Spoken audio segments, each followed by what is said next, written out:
Hello everyone, welcome to Saroj Mishra YouTube channel में। YouTube channel पर आप सभी का बहुत बहुत स्वागत है। केवीएस और NVS common recruitment drive 2025 most awaited जो लिंक है वो जनरेट हो गई है, जारी कर दी गई है। कैंडिडेट जिनके एग्जाम्स हैं 10th से और 11th से, वो सभी वेट कर रहे थे एडमिट कार्ड लिंक का। तो फाइनली एडमिट कार्ड की लिंक आ गई है। ऐसे ही आते हैं आजकल, 2 दिन पहले ही आते हैं।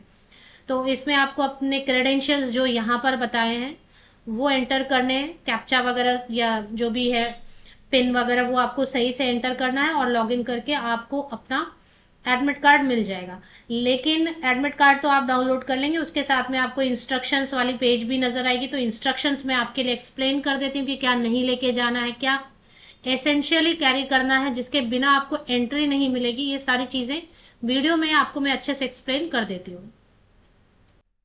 सबसे पहले तो लिंक आपको सीबीएसई की ऑफिशियल वेबसाइट पर अवेलेबल हो गई है, और केवीएस एनवीएस की वेबसाइट पे जब तक मैं वीडियो बना रही हूँ तो नहीं आई है, लेकिन आ जाएंगी, शॉर्टली आ जाएंगी।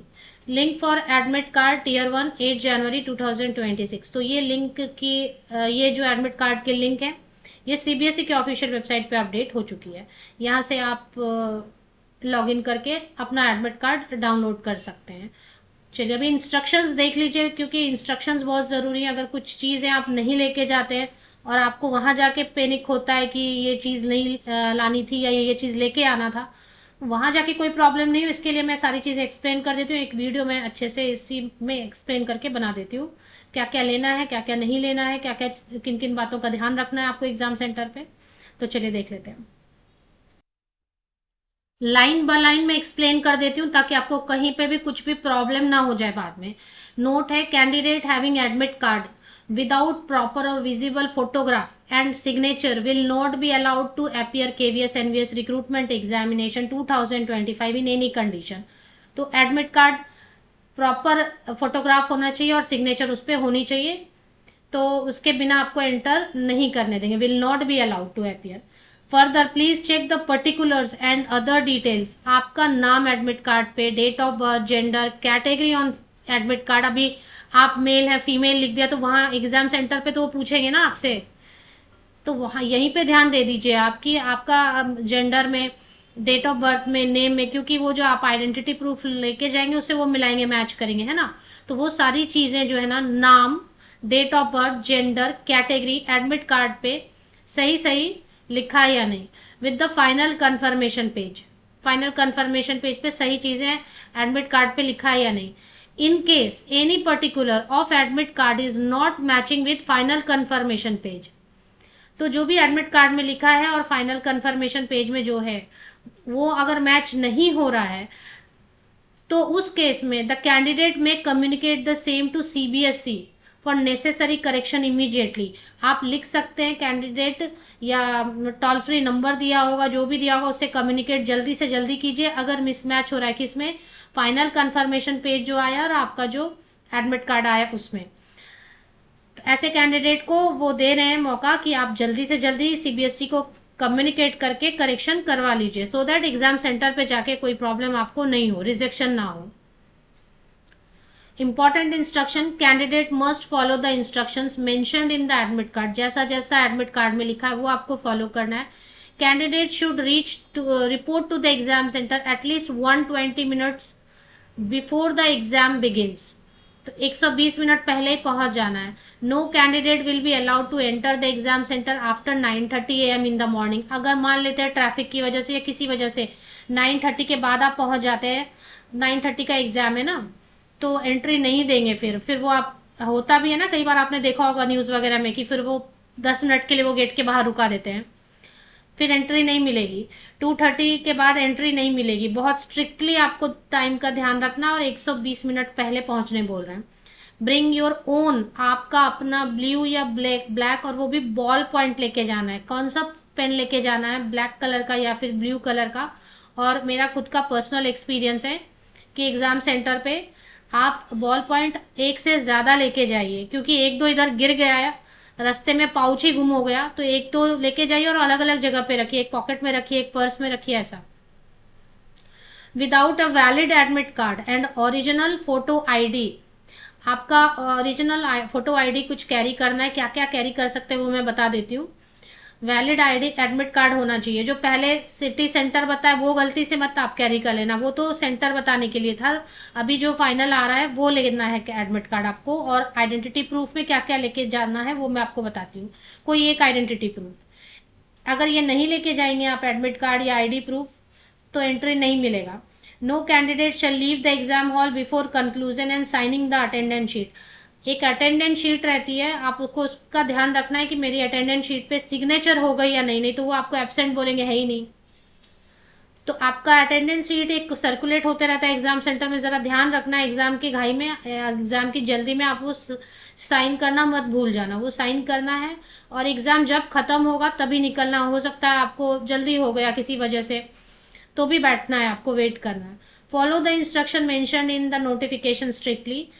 Medium of question paper part 1 to 4 question number 1 to 80 of tier 1 for all other post, जितने भी पोस्ट हैं, और part 1 and 2 that is question number 1 to 60 for multitasking staff. तो जो मल्टीटास्किंग स्टाफ है उनके लिए थोड़ा अलग है, क्वेश्चन नंबर 1 से 60 तक। और बाकी जितने भी पोस्ट हैं उनके लिए part 1 to 4 question number 1 to 80 1 से 80 तक बाइलिंगुअल रहेगा, 2 भाषाओं में रहेगा, जिसमें एक कंपलसरी इंग्लिश तो रहेगा ही। सभी क्वेश्चन जो है ना आपके 1 से लेके 80 तक के वो सब बाइलिंगुअल रहेंगे, इंग्लिश में रहेंगे। एक और भाषा जो आपने चूज किया रहेगा, आपने हिंदी चूज किया है, आसामी, बंगाली, गुजराती, कन्नड़ा, मलयालम, बहुत सारे ऑप्शन दिए थे ना आपको भारतीय भाषा का, तेलुगु, उर्दू, पंजाबी, तमिल। तो एक इंग्लिश में रहेगा ही रहेगा क्वेश्चन सभी, और एक मॉडर्न इंडियन लैंग्वेज जो आपने चूज किया होगा फॉर्म भरते समय, वो आपको क्वेश्चन पेपर उस 2 भाषाओं में मिलेगा। एक इंग्लिश में रहेगा ही रहेगा क्वेश्चन नंबर 1 to 80, और मल्टीटास्किंग स्टाफ के लिए क्वेश्चन नंबर 1 to 60 ये आपका एक इंग्लिश में रहेगा ही रहेगा, और दूसरा एक आप भारतीय भाषा आपने जो भी चूज किया रहेगा, किसी ने पंजाबी किया है तो पंजाबी में क्वेश्चन दिखेंगे। The option of medium once filled will not be change under any circumstance. अब फिर जो आपने चूज किया है वगैरह उसके हिसाब से आपको पेपर मिलेगा। During examination the candidate will be provided question paper consisting of bilingual question in English and one of the language opted bye them in their online application form. जैसा आपने फॉर्म में भरा वैसा मिलना चाहिए आपको। अगर ये भी ध्यान रखिए, अगर नहीं मिलता है, ये हमारा इसमें ऐसा भी हुआ है ना, नहीं मिलता है तो उसका भी आप हंगामा कीजिए कि हमको प्रॉपर दीजिए, हमने जो फॉर्म भरा है। इसके बाद देख लेते हैं और क्या लिखा है। आगे लिखा है कि for multitasking staff the candidate should attempt 20 questions of language competency part. Serial number 81 to 100 जो है ना, मल्टीटास्किंग स्टाफ के लिए 20 क्वेश्चन रहेंगे लैंग्वेज कॉम्पिटेंसी का, ऑफ द भारतीय भाषा which is filled by them in their application form and also mentioned on the admit card attendance sheet. तो आपका मल्टीटास्किंग स्टाफ के लिए क्वेश्चन नंबर 81 से 100 तक, 81 से 100 तक जो है ना वो लैंग्वेज कॉम्पिटेंसी रहेगा, और जो आपने फॉर्म में भरा होगा। The question from serial number 81 to 100 attempted by the candidate on OMR sheet will be evaluated according to language field. तो जैसा आपने फॉर्म में भरा होगा, जो भी रीजनल लैंग्वेज आपने चूज किया होगा ना, वैसे 20 क्वेश्चंस आपके 81 to 100 में आने वाले हैं मल्टीटास्किंग स्टाफ के। और for all other post the candidate should attempt 10 questions of language competency from serial number 91 to 100। तो बाकी सभी पोस्ट के लिए सीरियल नंबर 91 से 100 तक लैंग्वेज रहेगा, 10 मार्क का, जो लैंग्वेज कॉम्पिटेंसी जो भारतीय भाषा आपने फॉर्म भरते समय चूज किया होगा, OMR शीट हो रहेगा ना, will be evaluated according to language filled by candidate in the application form irrespective of the fact that the candidate has attempted these questions pertaining to any other regional language। तो 91 to 100 जो है सभी post के लिए OMR sheet पे आपको regional language का question रहेगा जो आपने फॉर्म में भरा रहेगा। 3 marks shall be awarded to every correct answer. एक सही उत्तर के लिए 3 मार्क मिलेंगे और 1 मार्क कट हो जाएंगे अगर गलत आंसर होगा। फिलिंग अप और डार्कनिंग मोर देन 1 रेस्पॉन्स। अगर देखें ऑब्जेक्टिव टाइप है, मल्टीपल चॉइस क्वेश्चन, उसमें एक ही सही ऑप्शन है। एक से ज्यादा अगर आप डार्कनिंग कर देते हैं, क्योंकि OMR शीट है, एक से ज्यादा अगर आप भर देते हैं एक क्वेश्चन के लिए, एक से ज्यादा गोले भर देते हैं, एक से ज्यादा गोले एक ही क्वेश्चन के लिए एक से ज्यादा गोले भर देते हैं, तो उसको रॉन्ग करेंगे और उसका भी मार्क्स काट लेंगे।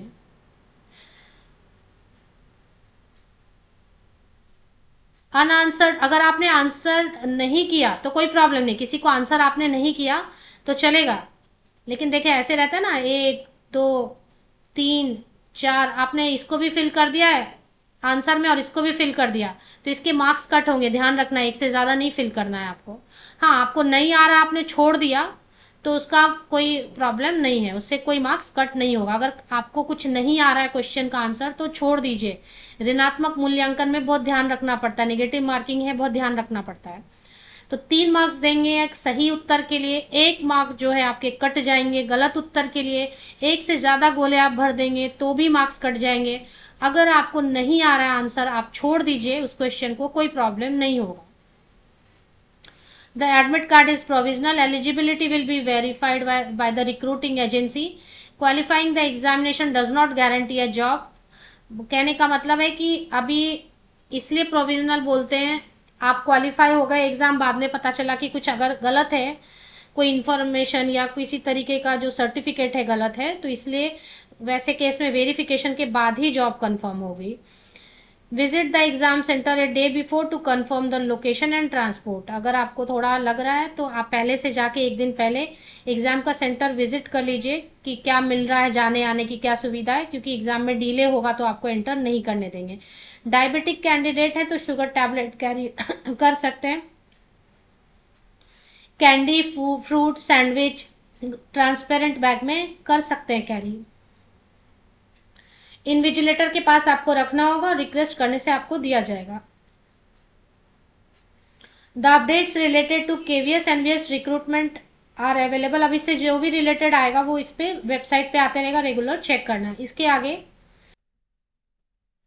आपको क्या क्या जरूर कैरी करना है। आपका एडमिट कार्ड जो अभी आप डाउनलोड करेंगे, आईडी प्रूफ एक जरूर कैरी करना है, चाहे वो पैन कार्ड हो, ओरिजिनल ओरिजिनल कैरी करना है, फोटोकॉपी नहीं। फोटोकॉपी रखना है वो आपकी मर्जी, एक ओरिजिनल, या तो PAN card, Aadhaar card, passport, driving licence, voter ID. अब एक्सपायरी नहीं हो गया, जैसे ड्राइविंग लाइसेंस एक्सपायरी हो गया, ऐसा नहीं। ब्लू कलर का या ब्लैक कलर का बॉल पॉइंट पेन रखिए, एक से ज्यादा रख लीजिए। अगर वाटर बॉटल आपको प्रॉब्लम लग रहा है तो 500 ml का ही रखना है, बहुत बड़ा नहीं रखना है, साइज बता दिया। और वो भी ट्रांसपेरेंट होना चाहिए, वो होता है ना पेप्सी वगैरह का कि वो चारों तरफ, वो वैसा नहीं होना चाहिए, एकदम ट्रांसपेरेंट। इसके अलावा कुछ भी जो परमिटेड नहीं रहेगा आप लेके जाएंगे। तो बार्ड आइटम आप लेके जाते हैं तो फिर वो आपकी अपनी रिस्पॉन्सिबिलिटी रहेगी। क्या क्या नहीं लेके जाना है, मेटेलिक आइटम नहीं लेके जाना, कोई भी बुक, नोट, पेपर का टुकड़ा, ज्योमेट्री, पेंसिल बॉक्स, ये सब नहीं करना। पेन पेंसिल जो भी रखना है ना, पेंसिल तो लेना ही नहीं बोल रहे हैं वो। Gold, artificial ornament, plastic pouch, pencil pouch, pouch वगैरह कुछ कैरी नहीं करना पेन रखने के लिए। पेंसिल हाथ में लेके जाइए, बैग में लेके जाइए, या इसमें पॉकेट में लेके जाइए और वहां पे फिर हाथ में लेके जाइए आप। पेंसिल, स्केल, ये सब नहीं लेना है, लेके नहीं जाना है। लॉक टेबल, राइटिंग पैड भी नहीं लेके जाना है। इरेजर, मिटाने का कुछ नहीं है, व्हाइटनर नहीं मिलेगा।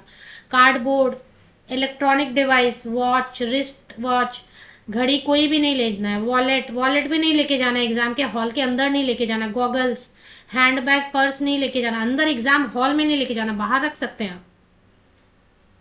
अब मोबाइल फोन तो सब कैरी करते हैं, बाहर रखना होगा, फिर वो आपकी अपनी जिम्मेदारी है। मोबाइल फोन बाहर से गायब हो जाए, ऐसी चीजें, तो वो आपकी जिम्मेदारी है। ईयरफोन, माइक्रोफोन, कैमरा, हेडफोन, ये सब नहीं लेके जाना है। Pen drive, pager, Bluetooth device, calculator, debit card, credit card, electronic pen, scanner, food and beverages, कुछ भी खाने का चीज कैरी नहीं करना है आपको। अनफेयर मीन में आ जाएगा ये, मतलब अनफेयर मीन का मतलब है कि गलत माना जाएगा इन सबको। Candidate shall maintain proper silence and attend the question paper only. Any conversation और disturbance shall be treated as misbehaviour. चलिए, अब मिस पीडब्ल्यूडी कैंडिडेट्स के लिए कुछ है। सबसे इंपॉर्टेंट सभी के लिए, पीडब्ल्यूडी कैंडिडेट जो है वो थोड़ा वेट करें, मैं लास्ट में बता देती हूँ। ये सभी के लिए इंपॉर्टेंट है। बायोमेट्रिक अटेंडेंस मैंडेटरी है। मान लेते आप ऐसे ही धड़धड़ाते अंदर चले गए कि लेट हो रहा है, छोड़ो। बायोमेट्रिक अटेंडेंस उनको नहीं मिलेगा तो आपने एग्जाम लिखा नहीं लिखा वो उसको कैंसिल कर देंगे। बायोमेट्रिक अटेंडेंस से होके गुजरना जरूरी है। अगर उनको बायोमेट्रिक अटेंडेंस में आप एब्सेंट मिलते हैं, भले आपने एग्जाम लिख दिया, वो कैंसिल हो जाएगा आपका। तो बायोमेट्रिक अटेंडेंस अपनी जरूर करवाएं। इसमें टाइम लग सकता है, इसलिए उन्होंने बोला 120 मिनट पहले, 2 घंटे पहले ही पहुंच जाओ।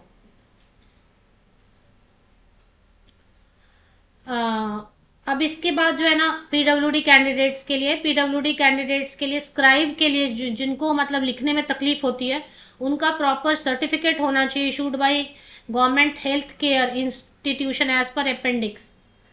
तो आपका अगर लिखने में प्रॉब्लम है, पीडब्ल्यूडी कैंडिडेट जिनको स्क्राइब की जरूरत है, तो उनका इशूड बाय सर्टिफिकेट होना चाहिए गवर्नमेंट हेल्थ केयर इंस्टीट्यूशन। और the scribe will be provided to the candidate at the exam centre by centre superintendent whose qualification. ये जो एग्जाम के सुपरिंटेंडेंट होते हैं सेंटर के, वही आपको जो है स्क्राइब प्रोवाइड करेंगे, और उनकी क्वालिफिकेशन कम रहेगी।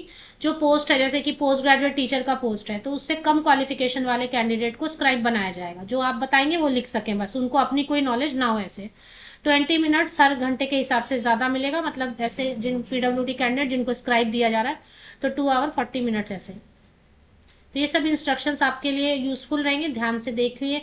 Best of luck for the exams. अच्छा एग्जाम लिखे, दिमाग को कूल रखे, जो आ रहा है उसको अच्छे से भरिए।